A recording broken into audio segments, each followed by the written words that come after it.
I stood at the West Point gate in full navy dress blues, my ID, clipped orders folded in my pocket, and still the guard said I wasn't on the list. I thought it was a mistake, so I gave my name again, this time adding my rank. Rear Admiral Azura Hayes.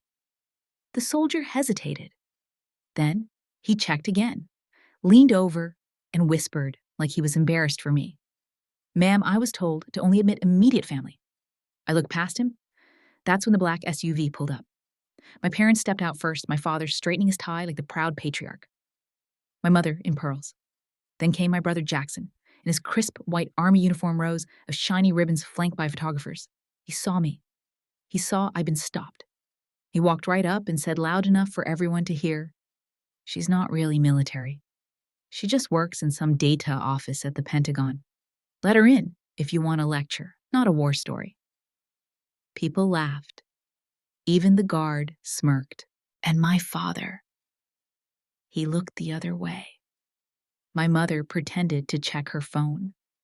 They walked right past me like I was just another protester with a fake badge.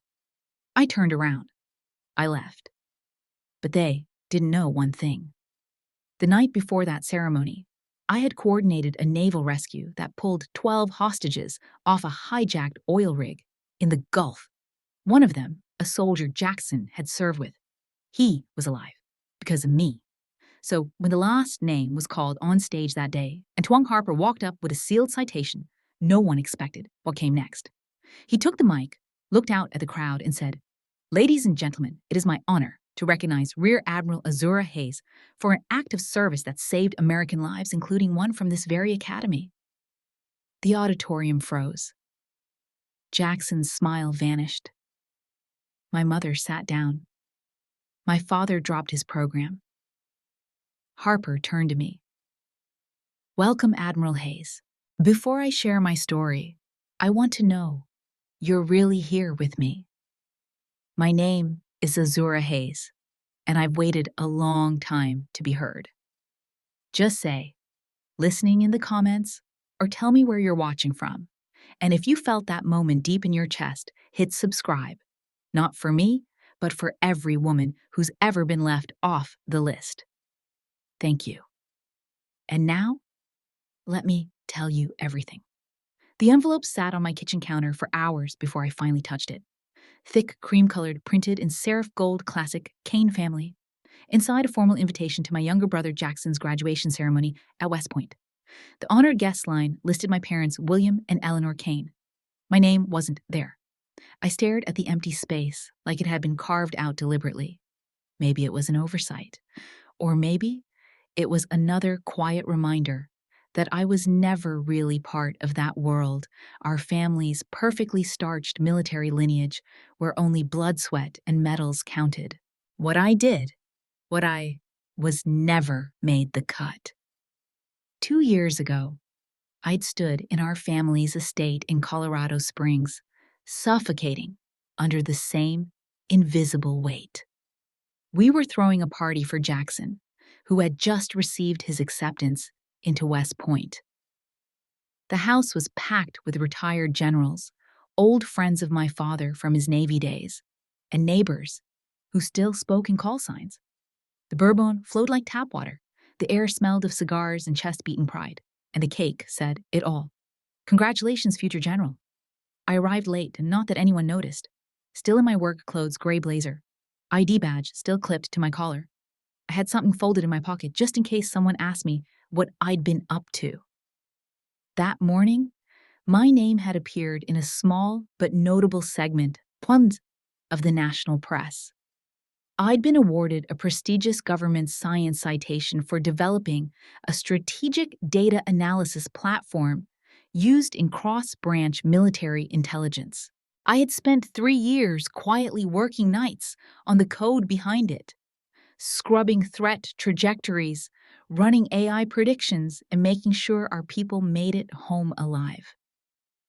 I found a moment to approach my father near the bar.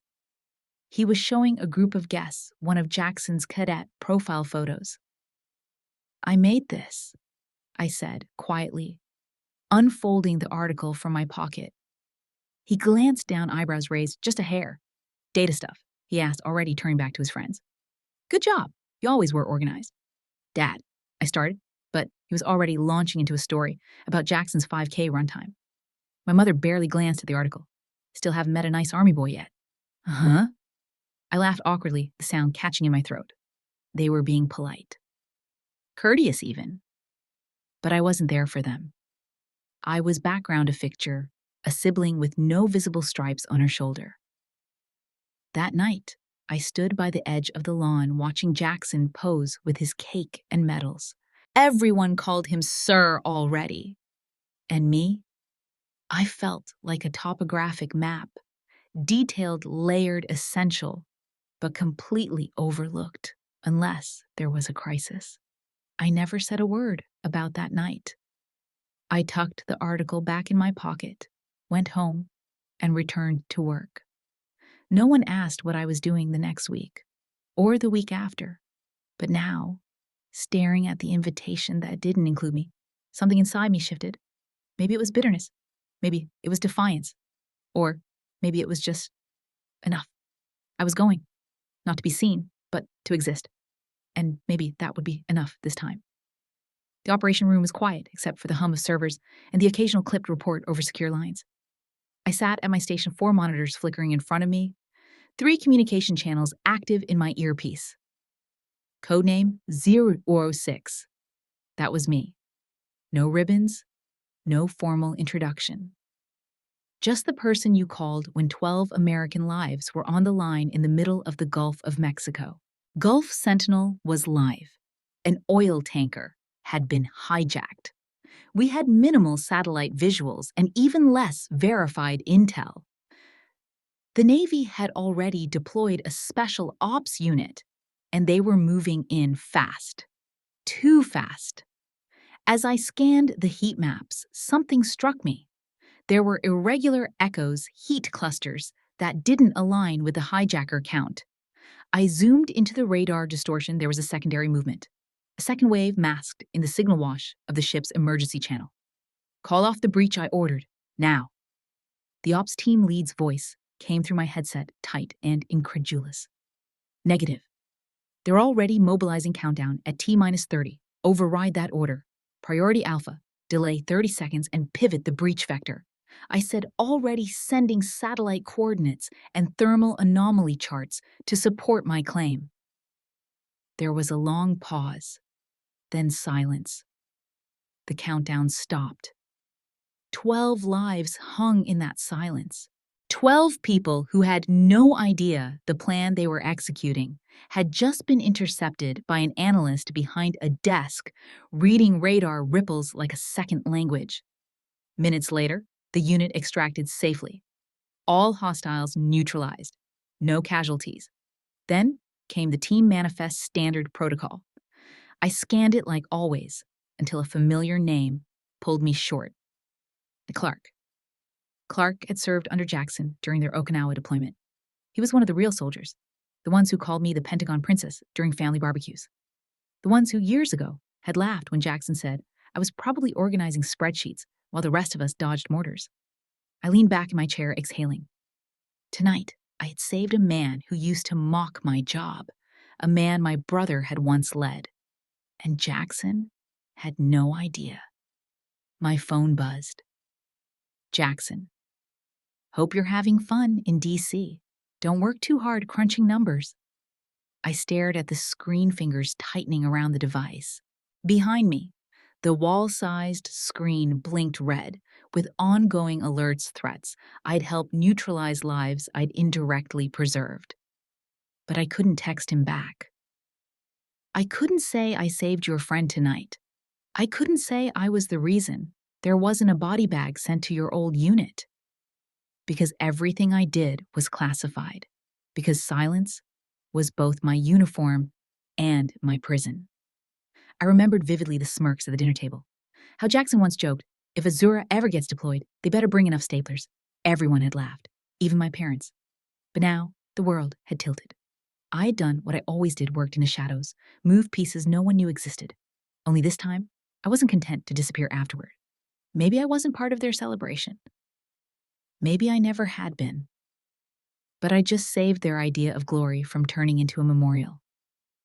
The next morning, I ironed my formal blues. I packed my ID, my orders, and the quiet fire that had lit in me the night before. They didn't invite me, but I was going to show up anyway. Not with pride, not with vengeance, but because someone had to remind them that just because you work in silence doesn't mean you don't exist. I left DC before dawn, the sky still ink black above the highway. My uniform was laid out the night before, navy blue pressed flat, the insignia polished to mirror sheen. No invitation in hand, just my federal military ID, and a decision I'd made 2 years too late. I would no longer be complicit in my own erasure.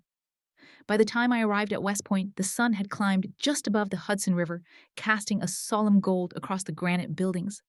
Families were already gathered in clusters outside the main gate, dressed in their best, murmuring in pride and patriotism. Brass instruments warmed up in the distance, the national anthem faint but rising. I parked just outside the visitor perimeter and approached the registration tent, shoulders square, steps steady. The young officer at the table took my ID and scanned the list. His expression softened. "I'm sorry, ma'am," he said, hesitating. "Your name's not on the cleared list of guests." "I'm a federal officer," I said evenly, handing him my identification again. "Level 4 clearance. I'm not a tourist." He conferred with a senior officer behind him who made a quick call, then returned with a rehearsed shrug. "Still not authorized to let you through. If you're not listed by the family, we can't override without direct instruction from command." I froze for a moment. Family. The word landed like a slap. Behind me, a middle-aged woman leaned toward her husband and whispered, "She must have been cut. Maybe something security-related." I felt the air around me grow thinner, the weight of so many watching eyes pressing in. I was about to turn away when a sleek black SUV pulled up to the gate. Out stepped Jackson in full dress uniform medals perfectly aligned on his chest. A camera flash popped. People clapped. He took it all in like he'd been born on a parade ground. Then he saw me. His lips curled into a knowing smirk. That's probably just a paperwork issue," he said loudly enough for the surrounding guests to hear. "My sister likes to show up unannounced. Maybe she should marry a real officer one day. That'd get her a proper pass." A few nearby guests chuckled. I didn't move. I didn't blink. I just stood there, hands still holding my ID, jaw clenched. Then came my parents. William Kane, upright and solemn as always. Eleanor Kane, coiffed immaculate, her pearl necklace catching the sun. They stepped out of the vehicle without looking at me. My mother adjusted her scarf and looked down at her phone. My father, upon seeing me, let out the faintest sigh and furrowed his brow, not with concern, but with that all too familiar disappointment, as if I were once again the source of some administrative mess he had to clean up. Neither of them said my name. Neither of them asked why I was outside the gate. They simply walked past me. To the soldier next to me, barely older than Jackson, a question came in a hushed voice. "Do you know who that is?" I answered, still facing forward. "I'm his sister." He didn't respond. As the group filed through security, I took a step back from the registration tent and moved toward the shade of a tall sycamore tree. The grass was wet. Mud crept onto my boots, darkening the polished leather I'd wiped clean that morning. I stood still, my back straight, watching from the shadows as the music rose and the crowd disappeared inside. I didn't cry. I'd grown up in a world where tears were considered a kind of weakness that training should beat out of you. But something inside me cracked not from the rejection, but from the stillness. The silence felt different today. It wasn't the dutiful silence I held inside briefing rooms or situation reports. It was the kind of silence that told you were invisible. I turned to leave. As I walked away, my phone buzzed. Unknown number. A voice came through, deep and deliberate. "This is General Harper. I need to see you at the Pentagon. Immediately. Gulf Sentinel has been declassified." 2 days after the ceremony, I was ushered into a secure floor of the Pentagon I hadn't stepped foot on since my first year in the service. Aides and suits moved like clockwork. My badge pinged at every checkpoint. Finally, a polished oak door opened, and General Harper stood there, taller and grayer than I remembered, eyes sharp as ever. He didn't shake my hand. He didn't smile. He simply said, "Come in," and shut the door behind me. On the table was a thick binder stamped with the newly declassified seal of Gulf Sentinel. He pushed it across the table, but didn't sit. "You saved 12 people, prevented a regional escalation. And no one knows," he said. I stayed quiet. I'd gotten used to recognition being rare currency. "That's about to change," he said, tapping the binder. "You're listed here as lead strategic commander. It's time that information becomes public." I blinked, unsure I'd heard him right, but why now? He finally sat down, steepling his fingers. "Because at the closing ceremony next week, the armed forces will recognize strategic contributions made during active threats, and I intend to announce your name, your rank, your role before the Corps Sat. My stomach turned. "The West Point event." He nodded. "Same stage, same crowd, same brother." I hesitated. "You realize my family still doesn't acknowledge what I do." I was turned away at the gate. I was humiliated. He raised an eyebrow. "You helped fund West Point's electronic defense initiative for 3 consecutive years, including this year's ceremony budget. The irony is almost poetic." I shook my head. What's the point of standing in front of people who never once said thank you? He looked at me, expression unreadable. "You don't need them. You need the truth. And this time, it won't come from your mouth. It'll come from mine." I exhaled slowly. "You think they'll even care?" He opened the binder again, flipped a few pages, and stopped. Then he said something that pulled the floor out from under me. "One of the men you saved, Lieutenant Clark, used to serve under Jackson. If you hadn't called off that strike, his unit would have walked into an ambush." I leaned back, speechless. "Your silence saved your brother's legacy. Your silence kept your family whole." I swallowed hard, the weight of years pressing down all at once. "You will go to that ceremony," Harper continued. "But you won't be there as Azura Kane, the forgotten daughter. You'll be there as Rear Admiral Kane, recipient of the Distinguished Service Medal." He stood up. I did the same. "Stand straight," he said almost gently. "You've earned the ground you walk on." I walked out of that room taller than I'd entered. Not because I was invited to the next event, not because they'd finally see me, but because I no longer needed to be seen to know who I was. I arrived at the West Point Ceremonial Hall 20 minutes before the program began. The morning light had just started to filter through the stained glass crest above the podium, and the hall shimmered with polished brass and uniformed perfection. I walked in through the designated officer entrance, head high, uniform, pristine. My rank insignia, 2 silver stars, caught the overhead light as I took my seat in the final row away from the stage behind the flagpoles. No one turned to acknowledge me. No one needed to. When the ceremony began, the audience erupted into applause. The cadet marching band played an aggressive rendition of Anchors Aweigh, and a line of newly honored officers took the stage. The announcer's voice rang out, "Lieutenant Jackson Kane." The crowd thundered in approval. My mother clutched her purse to her chest, eyes glossy with pride. My father beamed, his arms folded tightly, nodding with the authority of a man who believed this moment had been a lifelong confirmation. Jackson climbed the steps with the confidence of a man born for applause. He looked crisp in his dress whites, his medals freshly affixed, his chin tilted upward as if gravity dare not pull him back. When it was his turn to speak, he thanked Mom and Dad for being my foundation and my wife Lila for standing beside me. Then he paused, turned slightly, and added, and to my brothers in arms, my real family, out there, you know who you are. That was it. No mention of me. Not even a neutral phrase like my sister.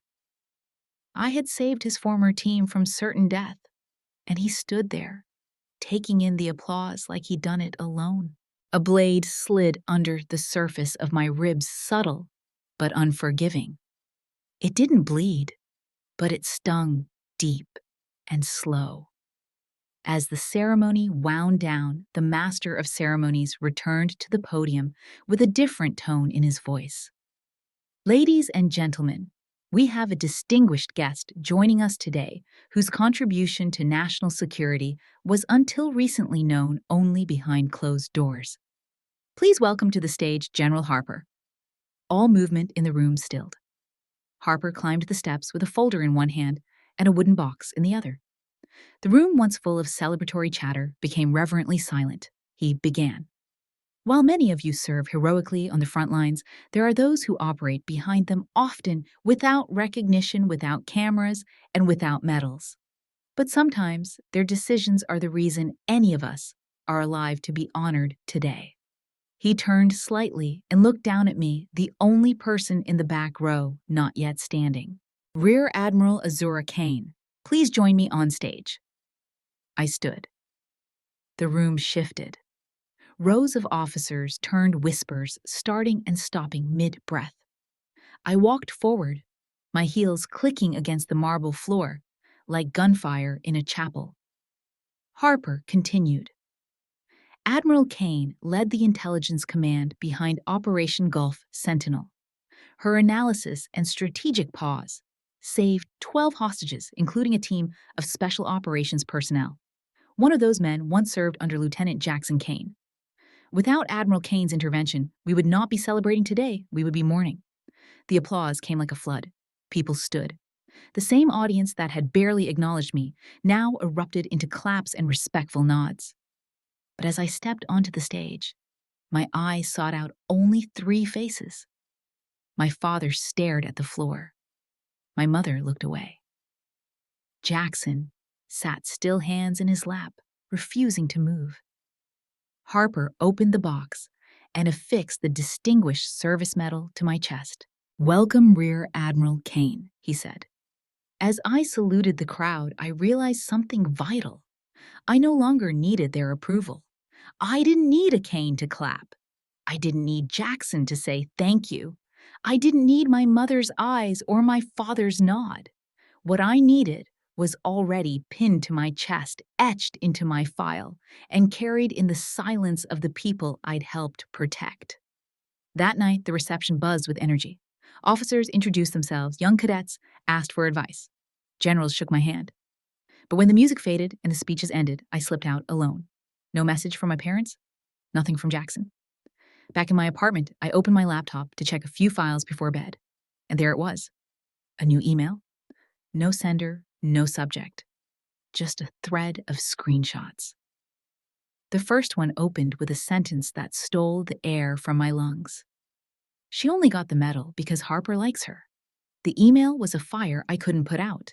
Line after line of typed-out conversations, private messages, forwarded statements, all carrying my name like a weight.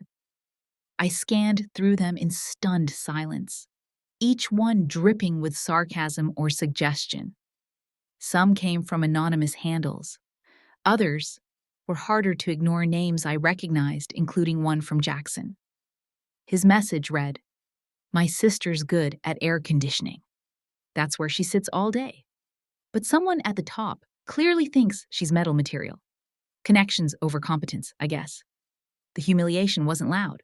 It was quiet. It was in the way people stopped meeting my eyes in the hallway, the way junior analysts whispered just outside meeting rooms. During the weekly strategy session, one colonel asked whether outside recognition should influence internal promotions. He didn't say my name. He didn't have to. An internal discussion board had a new post trending, "Rank and Influence in the Shadow War." The tone was cold, detached, surgical, but it didn't feel like a conversation. It felt like a cross-examination. I sat in my office long after the others had gone, staring at my own name in bold type. A name that had once been missing from an invitation list was now everywhere, for all the wrong reasons. I needed answers. Maya Torres, one of the few officers I trusted, called me in for coffee the next day. We met at a quiet cafe a few blocks from the base. She slid her phone across the table without speaking. On the screen was a chat log, time-stamped, verified, undeniable. Jackson Azura got bumped because she knows Harper. Not sure what exactly she did, but you don't become Admiral out of nowhere. That stuff's brokered. I stared at the screen, my hand trembling just slightly. You need to do something, Maya said. I shook my head. And become the emotional sister who can't take criticism. You're not emotional, she said. You're under attack. I called my mother later that evening. She didn't answer. I texted my father, who responded hours later. You should have told us about the award ahead of time. It looked strategic. That was all. No concern, no curiosity, no anger on my behalf, just the passive disappointment of a family whose narrative I had disrupted. Jackson wasn't just ignoring me. He was trying to erase me all over again. I sat alone in the command center later that week, the room dark except for the glow of maps and movement charts. I took off my jacket, stared at the insignia on my shoulders, then at my own face in the reflection of the screen. I had saved lives. And now I was drowning alone. I stood in front of the mirror in the corner office, my palms flat against the edge of the sink. For a long time I just looked, not at the uniform, but at the woman wearing it. And for the first time I wasn't proud, I was tired. Then my phone buzzed. A message from Maya. Harper wants to see you. I gave him everything. I didn't reply right away, because deep down, I knew. The silence I had always honored, the one that protected missions and saved reputations, had been weaponized against me. And now, someone else would have to speak it out loud. The call came before dawn. A formal message, sealed and brief. I was requested to appear at a closed-door military review at West Point. The list of attendees included high-ranking officers from multiple branches, legal counsel from internal affairs, and media delegates from military news networks. Harper would preside. No agenda was given. When I entered the room, Maya was already seated, hands folded tightly in her lap. She didn't speak, but when our eyes met, I knew what was about to happen. This wasn't a disciplinary hearing for me. This was a reckoning. General Harper opened the session with no preamble. We are here today not for ceremony, but for accountability, he said, his voice carrying across the chamber like a final judgment. He lifted a folder from the table in front of him and read aloud preliminary disciplinary recommendation against Lieutenant Jackson Kane for conduct unbecoming of an officer. The air shifted. He continued quoting from messages and emails traced back to Jackson, statements discrediting the integrity of my promotion, my character, and my professional relationships. They'd been circulated under military channels, forwarded to multiple individuals, some in command. The room darkened as a screen lit up behind Harper. Projected in sharp, undeniable letters was the message Jackson had sent to a colleague. My sister's career exists because she made the right friends in high places. She's not a warrior. She's a name. No one said anything for a long while. Then from across the room, a colonel slammed her hand on the table.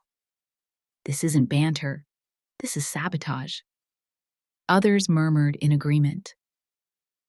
A general near the back nodded solemnly. This isn't just about one person's dignity. This undermines trust between ranks. I stayed still, my posture locked, hands flat against my thighs. I didn't need to speak. Harper had kept his promise. The truth had spoken for me. Harper closed the file. Effective immediately, Lieutenant Jackson Kane, is stripped of his current assignment and removed from the advancement track. Internal affairs will oversee his unit reassignment." Gasps were quiet but present. It wasn't just a setback. It was a fall from grace, and in the military, those are rarely temporary. Later that evening, the news circulated through encrypted channels. Military forums buzzed with quiet outrage. Analyst tacticians, even young cadets began discussing what it meant to weaponize personal history for personal gain. Lila Jackson's wife hadn't made a statement, but she deleted every photo of the two of them from her profile on the official spouses network. The next day, my mother sent a message. Simple, deliberate. "Can you come to Colorado? We should talk." My father didn't text. He called through Harper's secure line. "I read the Gulf Sentinel files," he said. "I read every page." His voice wasn't angry. It wasn't warm either. It was tired. Like someone who finally realized he'd ignored the map until the terrain overtook him. A week later, I stood behind another podium this time, not in a courtroom, but in a press room. Harper had arranged a briefing with military media representatives. It was time for the last piece of the truth to be said. They handed me a script. I folded it and placed it on the podium. "I've spent years in silence," I began. Not out of fear, but because I believed in the mission over the ego. I still do. But let me be clear. Honor is not something that's awarded because someone says your name. Honor is what remains when no one says it. No one applauded. No one needed to. The stillness was louder than applause. It didn't demand anything. It acknowledged. That night, back in my quarters, I sat at my desk and opened a new document. I typed slowly at first, then faster. I was erased from the guest list. So I wrote myself onto another one, the one reserved for people who never gave up, even when their name was the one no one spoke. The hall in Washington, D.C. was more marble than wood, lit by chandeliers that had outlived every uniform in the room. The ceremony was broadcast nationally. The president would be attending along with secretaries from every military branch.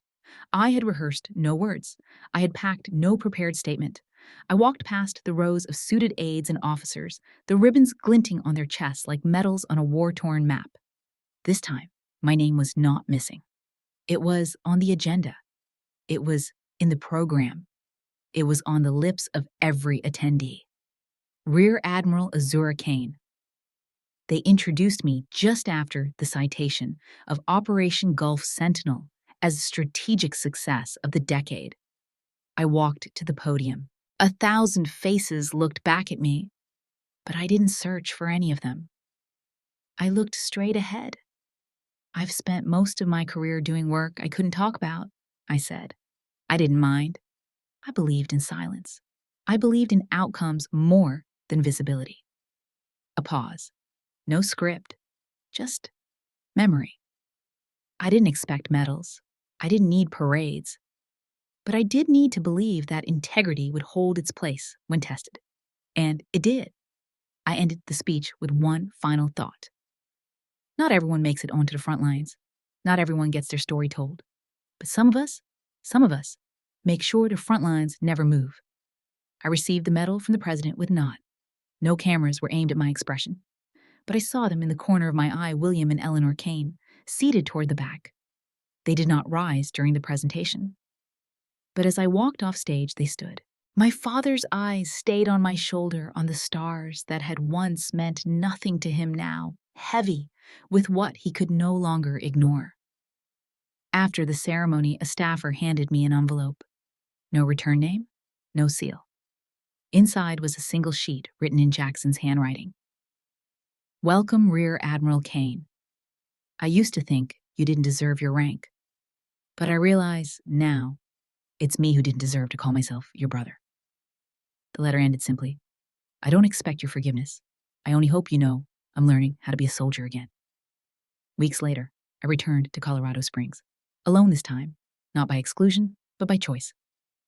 I climbed the familiar hill behind our old house, the one where Jackson used to run laps, where I used to sit, with printed spreadsheets in the sun marking enemy trajectory patterns no one would ever see. The air was clean. The wind nudged my shoulders, and the stars on my uniform caught the sunset like they had been waiting for it all along. I wasn't angry anymore. I wasn't invisible. I finished my manuscript in the days that followed. The title came to me easily: Silent Stars. The organization I built, designed for young women in intelligence, began accepting its first applicants. We would train them in strategy, ethics, and endurance. But more than that, we would train them to be the kind of officers who did the right thing when no one was watching. On the last page of my book, I wrote, "Silence isn't weakness. Sometimes it's the only light strong enough to keep the sky from collapsing. Sometimes the quietest battles shape the strongest souls. Recognition may come late or never, but integrity doesn't ask for applause. It just endures steady and unseen." If this story moved you even a little, I'd love to hear your thoughts in the comments. And if you believe silent strength deserves a voice, consider subscribing. Thank you for being here and for truly listening.